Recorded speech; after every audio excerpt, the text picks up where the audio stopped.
This strategy has been developed over 2 years of testing and refinement. During my first 6 months of tests, I was mostly break-even with very small profits. But by carefully analyzing my previous trades, I learned how to avoid overly risky setups and how to improve my entry and exit rules.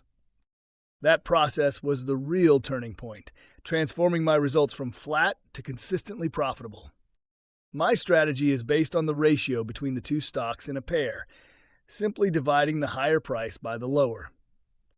This ratio is the main chart window of my Tradingview layout. The system uses a combination of statistical and technical indicators to identify optional entry and exit points. These indicators have been created by myself and are available on the Tradingview platform. You'll find more information in my website, pairstradingstrategy.com. On the Tradingview layout, everything is displayed together for a full overview. Top left corner, this is where you type the pair name, as shown in the example. Main window, the ratio of the pair, entry signal, and key metrics. Middle section, candlesticks of the first symbol. Bottom section, candlesticks of the second symbol. Those three indicators comes as a bundle and available for monthly subscribe. Top right corner, momentum and trend strength. Bottom right, advanced correlation. Those two indicators are available for free. Just search for them in Tradingview. On this slide, you can see the main points of my trading strategy. I'm using daily candles, and the strategy is typically designed for trades that last between 1 and 11 days. I look for pairs traded on the New York Stock Exchange or NASDAQ, mainly stocks, but ETFs are also perfectly suitable.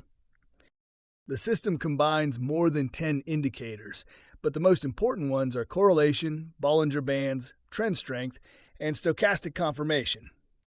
One of the most critical factors for consistent success is risk management, and we'll discuss that in greater detail later in the course. The entry point is primarily based on a deviation from the historical correlation, and the exit occurs once that deviation comes to an end. Let's go over some of the key elements on the basic Tradingview layout I use. In the top right corner, next to the pair name, you can see the time frame. As I mentioned earlier, I trade using a one-day candlestick time frame.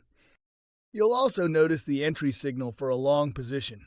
It's the small green arrow pointing upward.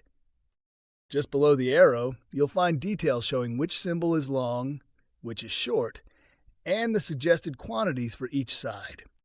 These quantities are calculated based on the capital you allocate to your trades. The entry signal for a short position looks similar but reversed, a small red arrow above the candlestick with the trade information displayed above it. Ideally, you'll exit the trade once the price touches the SMA, which is the middle line of the Bollinger Bands.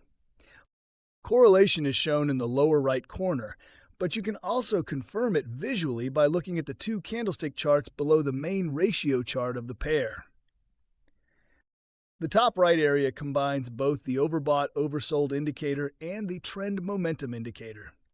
We'll go over each of these indicators in more detail in the next slides.